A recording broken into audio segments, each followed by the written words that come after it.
کہتے ہیں کہ کسی گاؤں میں ایک سیٹ رہتا تھا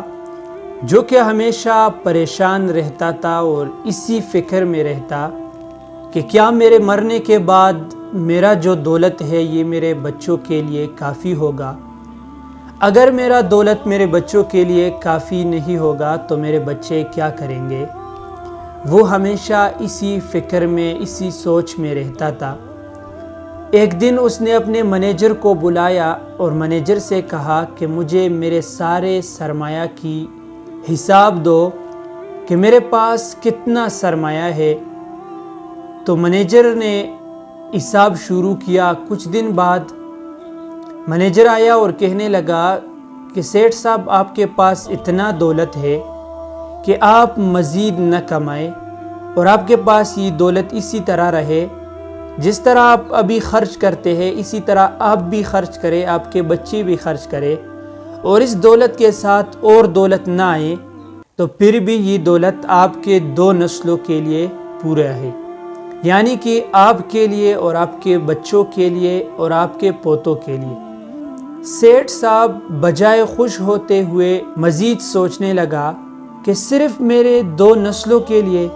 اس حساب کے بعد سیٹھ مزید اس فکر میں مبتلا ہوا، اپنے نسلوں کے سوچ میں مزید مبتلا ہوا اور بیمار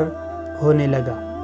ایک دن سیٹھ کا دوست آیا، اس نے سیٹھ سے اس کی بیماری کی وجہ پوچھی تو سیٹھ نے جب یہ حالات بتائے کہ میرا دولت صرف میرے 2 نسلوں کے لیے ہوگا، میرا آگے آنے والا نسل کیا کرے گا، میں تو بس ان کی فکر میں مبتلا ہوں۔ سیٹھ کے دوست سیٹھ کا یہ مسئلہ سمجھنے لگا اور سیٹھ سے کہنے لگا کہ ساتھ والے گاؤں میں ایک بہت بڑا بزرگ ہے جو کہ بہت سارے لوگوں کے مسئلے حل کرتے ہیں، شاید کہ وہ آپ کا مسئلہ بھی حل کرے، کل ہم اس کے پاس جائیں گے۔ تو سیٹھ نے بھی ہاں کہہ دیا اور کہنے لگا کہ ہاں ہم کل اس کے پاس جائیں گے اور ہم اپنا مسئلہ اس کو بتائیں گے۔ سیٹھ نے دوسرے دن اپنے مینیجر سے کہا کہ اس بزرگ کے لیے ایک زبردست کھانے کا انتظام کرے، ہم اس کے لیے کھانا اس کے ہاں لے کر جائیں گے۔ سیٹھ کے نوکروں نے کھانے کا انتظام کیا۔ جب بزرگ نے دیکھا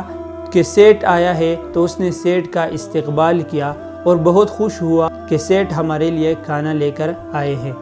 اس بزرگ نے اپنے شاگردوں کو بلایا اور کہنے لگا کہ سیٹھ صاحب آیا ہے اور ہمارے لیے کھانا لے کر آئے ہیں، آپ یہ کھانا اندر لے کر جائیں۔ تو اس بزرگ آدمی کے شاگردوں میں سے ایک شاگرد نے کہا کہ استاد جی آج تو ہمارے لیے کوئی اور کھانا لے کر آئے ہیں اور آپ کو پتہ ہے کہ یہ ہمارا اصول ہے کہ ہم ایک وقت سے زیادہ کھانا کسی سے وصول نہیں کر سکتے ہیں۔ تو بزرگ آدمی نے سیٹھ سے کہا ہم دوسرے وقت کے کھانے کا کوئی بھی فکر نہیں کرتے ہیں، اس لیے آپ واپس جائیں اور اپنے ساتھ یہ کھانا لے کر جائیں۔ سیٹھ پریشان ہوا اور کہنے لگا کہ آپ یہ کھانا دوسرے ٹائم کے لیے رکھیں، پھر آپ کو دوسرے ٹائم کا فکر بھی نہیں رہے گا اور آپ دوسرے ٹائم یہ کھانا کھائیں گے، لیکن میں نے اب بہت تیاری کی ہے، یہ اب میں واپس نہیں لے جا سکتا ہوں۔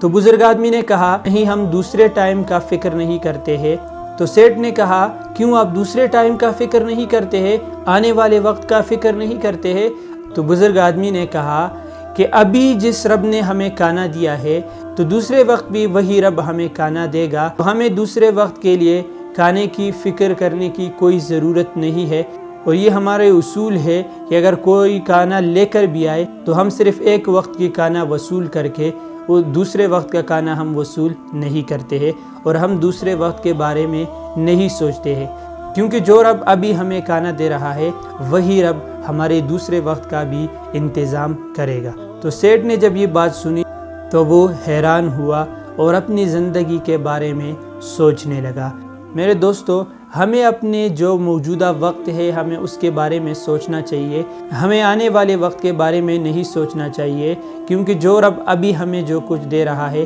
وہی رب ہمارے آنے والے وقت میں بھی انتظام کرے گا، اور آنے والے فیوچر میں ہمیں ضرور سوچنا چاہیے، لیکن اگر ہمارا آج کا دن خوشی سے گزرے تو ہمیں اس پر اللہ تعالیٰ کا شکر ادا کرنا چاہیے، اور آگے والے وقت میں اللہ تعالیٰ سے ہمیں خیر اور بہتری مانگنی چاہیے۔